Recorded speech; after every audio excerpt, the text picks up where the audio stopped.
Welcome to Ganesh. Cinema పైరసీలకు సంబంధించిన వెబ్సైట్లలో సంచలనంగా మారిన వెబ్సైట్ ఐబొమ్మ.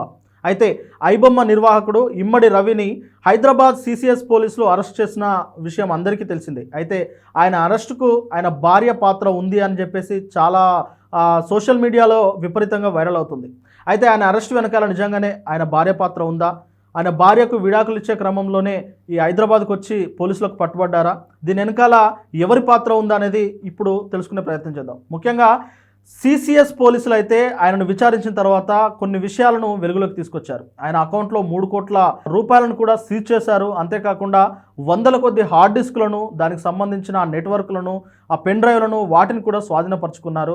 అయితే కేవలం ఐబొమ్మ, బప్పం టీవీ 2 వెబ్సైట్లనే కాదు ఇమ్మడి రవి నిర్వహించేది, అంతకు మించి 70 వెబ్సైట్లను ఆయన నిర్వహిస్తున్నారన్న ఒక విషయాన్ని అయితే సిసిఎస్ పోలీసులు వెలుగులోకి తీసుకొచ్చారు.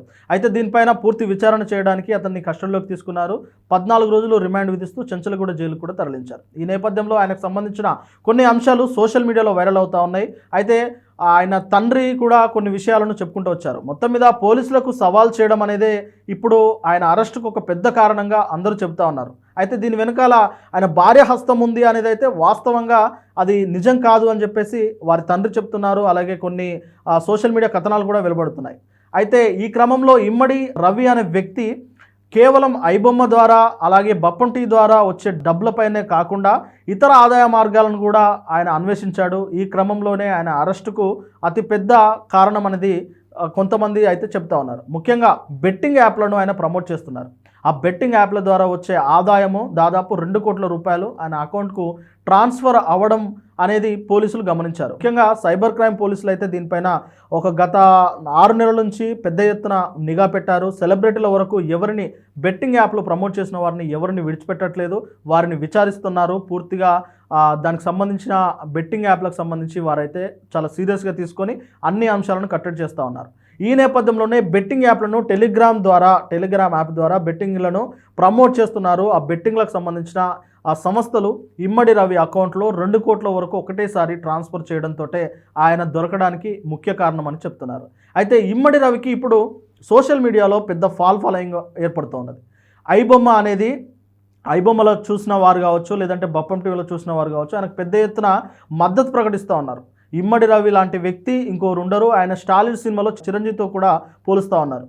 ఆయన ఏదో గొప్ప కార్యం చేసినట్టు, సమాజానికి ఏదో సేవ చేసినట్టు వీరంతా తమ అభిప్రాయాలను వ్యక్తపరుస్తూ ఉన్నారు. అయితే ఇక్కడ ఇమ్మడి రవి చేసిన ఒకే ఒక అంశం ఏంటి అంటే, ఆయన ఆ ఐబొమ్మ అనే ఒక వెబ్సైట్ను నడిపిస్తూనే సినిమా ప్రముఖులకు, నిర్మాతలకు కొన్ని సవాళ్ళు విసిరారు. అదేంటంటే, సినిమా నిర్మాణ వ్యయాన్ని మీరే పెంచుకొని, పారదర్శకాన్ని పెంచుకొని, సినిమా టికెట్ల భారాన్ని ఆ సామాన్యుడిపై, మధ్యతరగతి ప్రజలపై వేస్తున్నారు. ఎందుకంటే ఎంటర్టైన్మెంట్ అనేది ఎవరైనా కోరుకుంటారు. ఖచ్చితంగా పనిచేస్తున్న సదరు వ్యక్తి ఏదో ఒక 3 గంటలో 2 గంటలో ప్రశాంతంగా అన్ని మర్చిపోయి ఒక సినిమా చూసొద్దాం అన్న రీతిలో సినిమా చూడడానికి వస్తున్నప్పుడు దాదాపు మల్టీప్లెక్స్ల్లో అయితే 2,000 నుండి 3,000 ఒక ఫ్యామిలీకి ఎగిరిపోతున్న పరిస్థితి కనిపిస్తున్నది.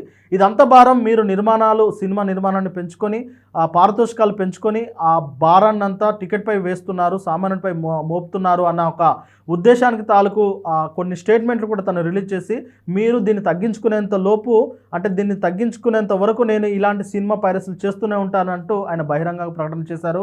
ఇక పోలీసులకు కూడా తను సవాల్ విసిరారు. దమ్ముంటే పట్టుకోండి అన్న కొన్ని సవాళ్ళు అయితే విసిరారు. ఈ నేపథ్యంలోనే పోలీసులు ఆయనపై స్పెషల్ ఫోకస్ పెట్టారు. ఆయన అనుచరులను కూడా ఇదివరకే అరెస్ట్ చేశారు. ఇప్పుడు కూడా కూకట్పల్లిలో ఆయనతో పాటు పనిచేస్తున్న కొంత 2-3 అయితే వారు అరెస్ట్ చేసి కస్టడీలోకి తీసుకున్నారు. మొత్తం మీద ఇమ్మడి రవిని పట్టించిన ఒకే ఒక అంశం అత్యాశ. డబ్బు సంపాదించాలన్న మార్గంలో ఆయన ఏ దారిలో వెళ్తున్నారు, అవి మంచి దారిలా చెడు దారిలా అన్న విషయాన్ని ఆయన పట్టించుకోకుండా కేవలం డబ్బు సంపాదించడం కోసం బెట్టింగ్ యాప్స్ను ఆయన ప్రమోట్ చేయడం అనేది ఆయన అరెస్టుకు ముఖ్య కారణంగా చెప్తా ఉన్నారు. అయితే బెట్టింగ్ యాప్స్పై ఎంత పెద్ద ఒక క్యాంపెయినింగ్ జరుగుతుందో మనం చూస్తూనే ఉన్నాం. సెలబ్రిటీలను కూడా వదలని వీరు ఖచ్చితంగా బెట్టింగ్ యాప్స్ ద్వారా ఏదైతే అమౌంట్ ట్రాన్స్ఫర్ అవుతుందో దానిపై క్రైమ్ బ్రాంచ్ పోలీసులు అయితే తీవ్రంగా దృష్టి పెట్టారు.